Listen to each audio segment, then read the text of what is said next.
sangat sedikit sekali pada kayu daun jarum, maka seringkali parenkim longitudinal ini diabaikan pada kayu daun jarum keberadaannya.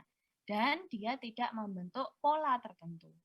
Sedangkan pada kayu daun lebar, parenkim longitudinal atau disebut parenkim aksial boleh, parenkim saja juga oke, nggak masalah mau nyebut yang mana. Terlihat arrangement atau persebarannya ketika kita bisa melihat pada penampang transversal pada kayu angiosperma. Nah, berdasarkan lokasinya gitu ya, maka parenkim longitudinal ini dibedakan menjadi 3. Yang pertama adalah apotrakeal, artinya dia tidak bersinggungan dengan pembuluh, berhubungan dengan pembuluh, dan marginal yang ada pada bagian tepi, yaitu perbatasan antara kayu awal maupun pada kayu akhir. Gitu ya. Contoh-contohnya kemarin sudah ada, ini nggak perlu saya jelaskan. Kemudian juga parenkim apotrakeal dulu ya. Apotrakeal itu kemarin sudah jelas dibagi menjadi 3, yaitu yang difus, kemudian difus berkelompok, dan metatrakeal. Sedangkan pada parenkim paratrakeal lebih banyak gitu ya. Ada parenkim paratrakeal scanti. Scanti itu artinya sedikit. Kemudian unilateral. Unilateral itu satu sisi. Kemudian fascisentrik artinya dia dalam bentuk selubung. Aliform dalam bentuk sayap ya. Kemudian aliform bersinggungan apabila bentuk sayap ini bersinggungan antara satu parenkim dengan parenkim yang lainnya. Kemudian membentuk pita. Nah, kalau membentuk pita berarti sayapnya lebih lebar lagi. Ini disebut sebagai pita. Kemudian parenkim marginal. Nah, parenkim marginal itu bisa ditemukan pada bentuk yang apotrakeal maupun paratrakeal ya. Kalau yang dalam bentuk paratrakeal maka bisa ditemukan 2 tadi dalam bentuk di kayu awal atau disebut parenkim marginal inisial gitu ya, karena dia di awal masa pertumbuhan inisial, atau terminal karena dia ada di akhir atau di kayu akhir. Jadi yang lubang-lubang besar ini adalah pembuluh gitu ya. Yang titik-titik kecil lebih kecil ini membentuk pola tertentu, ini parenkimnya. Kemudian pada bagian yang bergaris-garis ini menggambarkan jari-jari ya. Jadi ini adalah gambaran skematis dari bentuk yang seperti ini. Nah, sehingga besok kalau adik-adik sudah mulai praktikum gitu ya, harapannya kalian bisa menggambar ini. Jadi bukan berarti yang bagian kosong-kosong seperti ini itu tidak tidak digunakan. Nah, tidak ada manfaatnya, bukan, tetapi ini menggambarkan keberadaan sel serat. Jadi serat itu kan lebih kecil-kecil lagi, sehingga dia tidak digambarkan keseluruhan, gitu ya. Jadi menggambarkan sisanya itu adalah serat seperti ini. Jadi seratnya itu ini serat ya, ini serat. Kemudian jari-jari itu yang ini ya. Kemudian ini adalah pembuluh. Kemudian yang di sini ini sedikit ya. Ini warnanya lebih terang. Ini masih termasuk jari-jari. Kemudian ini yang di sini, kemudian di sini. Kan ini sedikit-sedikit yang warnanya lebih terang. Dia tidak membentuk sel jari-jari kan. Kalau jari-jari kan pasti ada seperti benang gitu ya, berurutan. Nah, ini adalah sel parenkimnya. Parenkim aksial ya. Nah, seperti ini. Oke. Nah, yang ini juga sama. Berarti kan ini jari-jari ya, ini jari-jarinya. Kemudian ini pembuluhnya. Parenkimnya yang mana? Parenkimnya yang ini. Yang serat mana, Bu? Seratnya ya ini yang hitam-hitam. Ini semuanya adalah serat. Sehingga ketika menggambar, sekali lagi seratnya nggak usah digambar. Yang digambar yang penting adalah skemanya ini. Bentuk persebaran pembuluh dan persebaran parenkim. Sampai di sini masih bingung? Enggak ya, saya rasa ya. Udah lebih jelas ya. Oke, struktur kayu daun ini jarum. Kemarin sudah kita bahas. Intinya dia terbentuk paling utama adalah terdapatnya sel trakeid. Nah, ya, 95%. Oke. Nah, kemarin sudah saya kenalkan pengertian ada kayu awal, kayu akhir, kayu jarum, kemudian kayu daun lebar, kemudian juga kayu teras dan kayu gubal, kan sudah ya. Berarti sudah 3 pasang jenis kayu atau pengertian di bidang perkayuan secara basic adik-adik sudah tahu. Nah, saya kenalkan satu jenis penyebutan kayu lagi. Ini adalah disebut sebagai kayu juvenil dan kayu dewasa. Kira-kira kayu juvenil ini artinya apa? Ada yang tahu?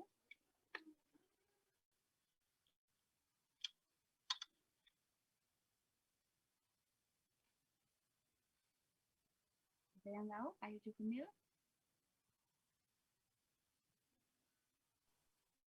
Saya mungkin bisa menjawab, Bu, tapi saya jujur, Bu. Maksudnya browsing, Bu, soalnya belum tahu. Ya, silakan. Dari yang saya baca ini, masa atau silam bagian kayu yang dibentuk oleh kambium vaskular, Ibu. Pada tahun-tahun pertama pertumbuhan, saat kambium vaskular masih dipengaruhi oleh kegiatan meristem pucuk atau meristem apikal itu sendiri, Bu. Terima kasih. Ya, ada yang bisa menyederhanakan apa yang disampaikan Frandi? Yang lebih sederhana. Tidak ada? Ada yang berani? Nah, kayu juvenil ini bisa disebut juga sebagai kayu muda, ya. Sedangkan kayu dewasa ini juga kita kenal sebagai kayu mecer atau kayu dewasa, gitu ya. Nah, pengertiannya di sini. Tadi ya sudah disebutkan Randi, jadi sudah betul karena sudah browsing gitu ya. Jadi kayu juvenil atau kayu inti karena dia terdapatnya pada masa awal-awal pertumbuhan. Jadi letaknya selalu berdekatan dengan empulur gitu ya. Adalah kayu yang meliputi lingkaran-lingkaran tahun sekeliling hati atau empulur ya, bagian tengahnya kayu.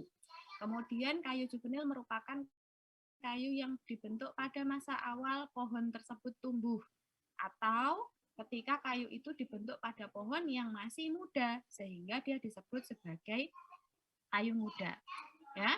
Kemudian tadi Frandi juga bilang dipengaruhi oleh meristem pucuk atau meristem apikal. Nah, meristem apikal ini kan menentukan pertumbuhan primer. Jadi pertumbuhan meninggi. Nah, kayu juvenil ini terbentuk pada masa awal-awal kayu itu mulai meninggi. Sedangkan ketika kayu itu mulai melebar, menambah riapnya, menambah diameternya, maka meristem yang bekerja di sana adalah meristem lateral. Nah, ketika meristem lateral yang berfungsi menambah diameter, maka dia disebut sebagai pertumbuhan sekunder dan mulai membentuk kayu dewasa, gitu ya. Kemudian berapa lama kayu juvenil itu? Kayu juvenil ini biasanya umurnya bervariasi. Ada yang dia dibentuk selama 5 tahun, ada yang dibentuk dia 20 tahun. Ada yang lebih juga, tapi rata-rata antara 5 sampai 20 tahun. Jadi sama kayak adik-adik ketika adik-adik dari bayi sampai ke dewasa, sekarang umur 20 tahun misalkan. Nah, kalian kan mengalami periodisasi ya. Penggolongan umur. Bayi itu 0 sampai 1 tahun disebut bayi. Kemudian sampai umur 3 tahun kan disebut batita ya. Kemudian setelah itu balita, kemudian anak-anak, setelah anak-anak remaja. Nah, setelah remaja dewasa. Setelah dewasa kan tua. Pohon juga sama. Kemarin sudah di awal kita belajar bahwa tingkatan hidup pohon itu ada mulai dari semai, tiang, pancang sampai pohon kan. Nah, pada saat fase-fase tersebutlah dibentuk kayu juvenil. Nah, adik-adik yang kemarin pegangannya adalah pohon itu ketika dia diameternya lebih dari 20 cm, kan gitu ya. Kalau kita berasumsi bahwa setiap tahun kayu itu bertambah riapnya 1 cm, maka ketika sudah membentuk pohon, nah dia sudah akan membentuk kayu dewasa. Sedangkan pada fase sebelumnya, dia membentuk kayu juvenil. Secara gampang kita bisa bilang seperti itu, tapi tidak selamanya tepat. Jadi saya garis bawahi dan saya huruf besar gitu ya. Tidak selamanya tepat gitu ya. Karena apa? Karena keberadaan kayu juvenil dan kayu dewasa ini tidak bisa digunakan patokan hanya umur saja ya, Kemudian dia harus melalui uji laboratoris. Karena apa? Karena ada parameter-parameter yang harus ditepati. Ada ukurannya, kapan dia disebut sebagai kayu juvenil dan kapan dia memasuki fase kayu dewasa. Nanti kita pelajari parameternya apa saja, ya. Nah, kebalikan dari kayu juvenil, maka ada kayu dewasa. Seringkali disebut sebagai mature wood. Jadi kalau adik-adik browsing dapat buku istilah mature wood, jangan bingung. Mature wood itu artinya kayu dewasa. Ya sudah mengalami fase tidak bertumbuh berkembang lagi ketika atas, tetapi dia membentuk riap atau membentuk diameter, ya. Adalah kayu yang dibentuk setelah periode pembentukan kayu juvenil berakhir. Nah, tergantung spesiesnya. Dia bisa juvenilnya berakhir 5 sampai 20 tahun. Setelah masa itu berakhir, maka dia barulah membentuk kayu dewasa. Nah, dari sini kita bisa tahu bahwa gitu ya, kalau kita mau nebang kayu, itu kan pengennya diameternya yang besar, ya kan? Kenapa? Karena dengan kayu yang besar, selain dia memiliki nilai ekonomi yang tinggi, sifat kayunya itu lebih baik daripada kayu yang berdiameter kecil.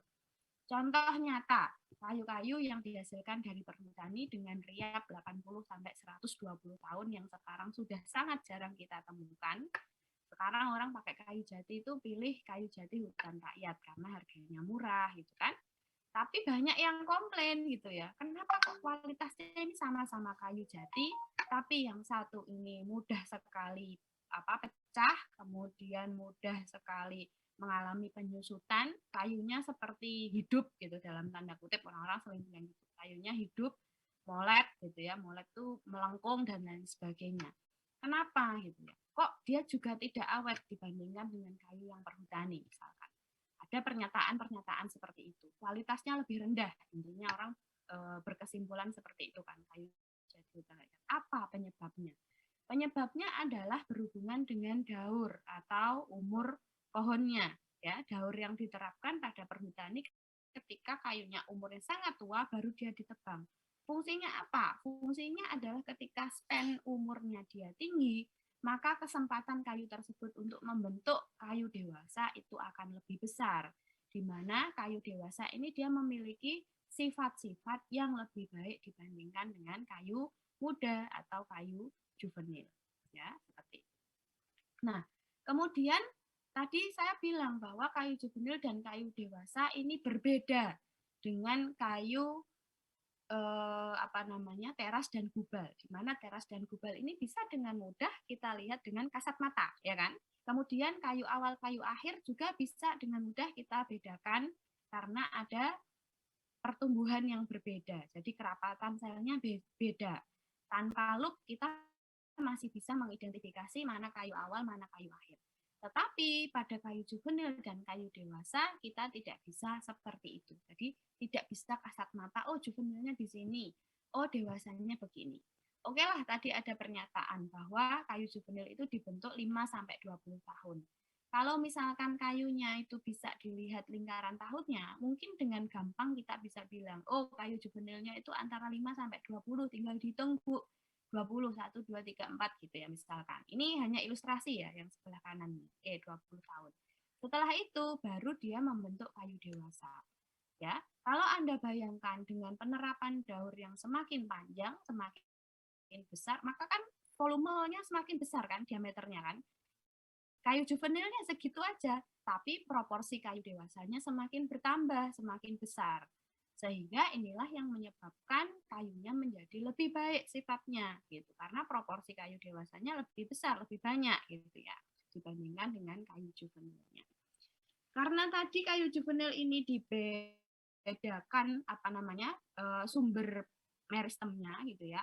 Tadi Frandi cerita bahwa kayu juvenil ini terbentuk sebagai akibat dari pengaruh meristem apikal. Nah, meristem apikal nih letaknya di mana? Masih ingat ya?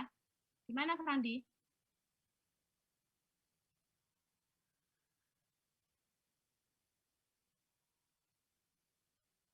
Meristem apikal tempatnya di mana? Di ujung Aku nggak saya. Halo, halo. Oh, ya, gimana? Meristem apikal tempat Bagaimana, Bu? Mohon mana? maaf. Meristem apikal Di tempat ujung, di mana? di pucuk, Ibu. Di pucuk, ya betul ya, di pucuk ya, meristem apikal di pucuk.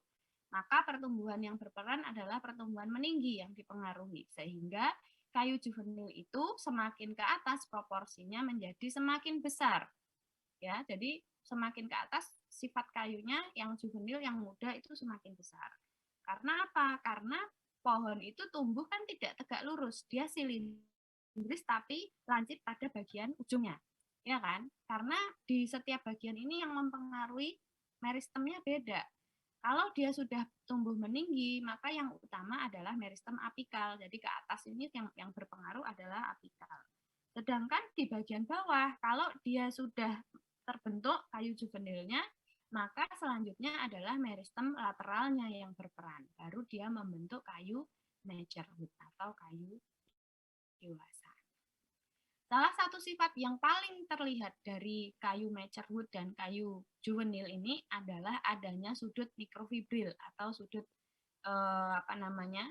Ya, sudut mikrofibril pada dinding S2. Mungkin nanti pas kimia kayu dijelaskan sama Bu Ana bahwa bahwa sel kayu itu terdiri dari beberapa lapis. Kalau kita bayangkan itu kan kemarin cuma seperti pipa gitu ya. Nah, tapi pipanya itu ternyata berlapis-lapis. Jadi ada lapisan P, itu lapisan primer. Kemudian ada lapisan sekunder. Sekunder pun dibagi menjadi 3. Ada sekunder 1, sekunder 2, dan sekunder 3. Nah, setiap lapisan dinding sel ini dia memiliki yang disebut sebagai mikrofibril. Ya, mikrofibril itu adalah kumpulan dari selulosa yang rantainya panjang gitu ya. Kemudian dia membentuk serat yang disebut sebagai mikrofibril. Dari mikrofibril nanti membentuk fibril, dari fibril jadi makrofibril, kemudian baru berikatan dia menjadi serat itu tadi. Gitu ya. Jadi prosesnya panjang, proses kimianya. Nah, pada saat kayu itu masih juvenil, maka sudut yang dibentuk ya antara sumbu pohon, sumbu pohonnya kan ke sana, ya, ke atas nih sumbu pohon. Sedangkan sudut mikrofibrilnya itu ke arah sana. Nah, ini dihitung nanti berapa persentasenya, misalkan 45%. Nah, kalau dia kayunya sudah dewasa gitu ya, kalau sumbu pohonnya seperti ini dan sudut mikrofibrilnya begini, berarti kan sudutnya lebih pendek kan ini, lebih kecil, turun jadi 10% misalkan. Nah, semakin kecil sudut mikrofibrilnya, maka menunjukkan kayu tersebut seratnya semakin lurus. Nah, ini menjadi salah satu indikator bahwa kayu tersebut sudah menjadi dewasa. Efeknya apa, Bu? Efeknya kalau kayu itu sudah lebih dewasa dengan ditunjukkan sudut mikrofibril ini lebih rendah gitu ya, maka perbaikan sifatnya itu menjadi semakin bagus ya. Jadi yang paling disukai itu adalah ini terbentuk apa namanya kayu dewasa secepat-cepatnya. Gitu. Makanya kita kenal tindakan silvikultur yaitu penjarangan. Penjarangan itu kan memberikan ruang tumbuh kan ke samping bagi tumbuhan yang dirasa tingginya sudah cukup dan itu dilakukan pada umur-umur tertentu. Misalkan pada jati setelah umur 3 tahun, kemudian 6 tahun, 9 tahun dan seterusnya. Nah, itu fungsinya apa? Fungsinya untuk memberikan ruang tumbuh supaya kayu itu segera membentuk kayu dewasa. Di sini kayunya segera melebar, tidak hanya tumbuh ke atas, tumbuh meninggi. Seperti itu. Kemudian tadi saya cerita ya, salah satu parameternya adalah ini, sudut mikrofibril. Tetapi ada beberapa perbaikan parameter sifat yang lain yang hanya bisa diketahui dari uji laboratoris. Antara lain adalah berat jenis. Nah, berat jenis kayu itu semakin apa namanya menuju ke dewasa, maka berat jenisnya itu sifatnya akan lebih baik. Jadi berat jenis pada juvenil itu lebih kecil. Nah, ini bisa didapat kalau kalian punya sampel kayu, misalkan 1 disk gitu ya, 1 disk kayu, kemudian empulurnya di tengah. Nah, kalian ambil sampel seperti ini. Jadi ini, yang bagian ini ya, saya arsir ini ya. Nah, bagian ini diambil kemudian dipotong menjadi ukuran lebih kecil, biasanya sekitar 2 kali 2 kali 2 cm gitu ya. Nah, setelah dipotong ini nanti kita cek berat jenisnya mulai dari kulit sampai empulur, sampai kulit lagi. Nah, garis di tengah ini adalah empulur nih ya. Nih empulurnya di sini. Nah, kalau kita buat grafik pengamatan berat jenisnya, nanti dia kecenderungannya akan seperti ini. Jadi sifatnya membaik. Kalau di sini kan berarti berat jenisnya rendah kan? Nah, kalau di sini kan berat jenisnya semakin tinggi. Nah, harapannya dengan diberikan waktu dia semakin panjang daurnya selama tidak melampaui daur fisiologis gitu ya, maka nanti kayu yang terbentuk itu punya berat jenis yang seragam, yang lokasinya di sini, yang tinggi ya, maksimal gitu ya. Sampai di sini. Oke. Selain berat jenis ada panjang sel, kekuatan dan lain sebagainya. Kemudian yang selanjutnya selain ada perbaikan sifat, tetapi di sini ada penurunan sifat. Penurunan sifat ini efeknya apakah buruk, Bu? Tidak. Efeknya ini efek baik ya, meskipun sifatnya turun ya, tetapi dia efeknya baik. Contoh tadi sudut mikrofibril ya, sudut fibril S2. Nah, di sini kita lihat ya, sudutnya tadi kan saya cerita, kalau misalkan sumbu selnya begini, sumbu pohonnya seperti ini. Nah, sudut mikrofibrilnya seperti ini, seperti ini, seperti ini. Ini kan beda kan? Dari sini ke sini, dari sini ke sini, dari sini ke sini. Semakin besar sudut mikrofibrilnya, berarti kan ini besar ya. Kemudian ini yang sedang, ini yang kecil. Nah, semakin kecil sudut mikrofibrilnya, yang ini berarti ya, oke. Maka dia sifatnya akan semakin baik karena kayunya ini kalau misalkan kering gitu ya, karena kan sudut mikrofibrilnya ada hubungannya juga dengan penyimpanan air. Kalau airnya menguap, hilang gitu ya, maka sudut fibril ini akan ketarik ke sana. Nah, ketarik ke sana. Kalau jaraknya terlalu jauh seperti ini, kayunya akan menyusut sangat besar sekali, bahkan akibatnya bisa menyebabkan cacat seperti kolaps, retak dan lain sebagainya. Ya. Kemudian kadar air juga dia semakin ke arah diameternya semakin besar, maka kadar airnya kecenderungannya semakin turun dari empulur menuju ke kulit. Ya, seperti itu. Nah, penyusutan ini berhubungan dengan sudut mikrofibrilnya tadi. Oke, sampai di sini ada yang ditanyakan?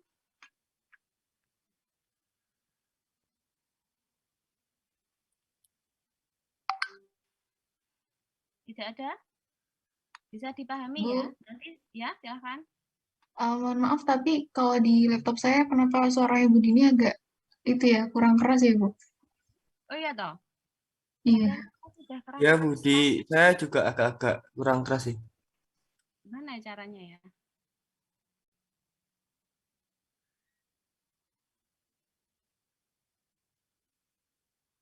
Coba.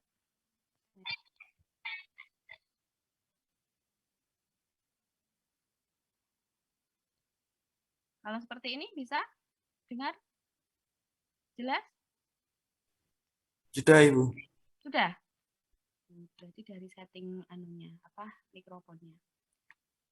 Oke, tapi bisa dipahami ya penjelasan saya tadi ya? Bisa ya. Nanti kalau silahkan baca, kalau misalkan ada yang tidak mengerti, kita masih ada satu pertemuan lagi, boleh ditanyakan ke saya ya. Kalaupun misalkan nanti mata kuliahnya sudah selesai UTS-nya, tapi Anda baru baca dan masih bingung gitu ya, mau ditanyakan ke Bu Ana juga boleh, nggak masalah ya. Yang jelas sebaiknya ditanyakan di kelas saja, supaya apa teman-temannya yang lain dengar. Ya, kecuali kalau kita ketemu langsung, Anda ketemu sama beberapa teman gitu, itu malah nggak apa-apa. Jadi kayak belajar bersama, itu malah nggak apa-apa. Tapi kalau personal, itu saya menghindari, seperti yang kemarin saya ceritakan. Gitu ya. Meskipun nanti kalau misalkan memang berniat penelitian di sana, itu kan personal ya, maksudnya saya sama mahasiswa, satu orang. Nah, jadi si A ini nanti dia bidangnya misalkan tentang sifat-sifat dasar kayu, maka dia akan punya wawasan yang lebih tinggi dibandingkan teman-temannya di bidang sifat-sifat dasar kayu karena memang topik penelitiannya di sana. Tapi kalau kelas biasa reguler, saya strongly recommend untuk adik-adik bertanyanya di kelas saja. Seperti itu ya. Oke. Kalau tidak ada yang ditanyakan, maka saya akan masuk ke tema yang selanjutnya, yaitu berhubungan dengan sifat kayu yang kedua. Kalau kemarin sudah kita sampai tadi kita masih membahas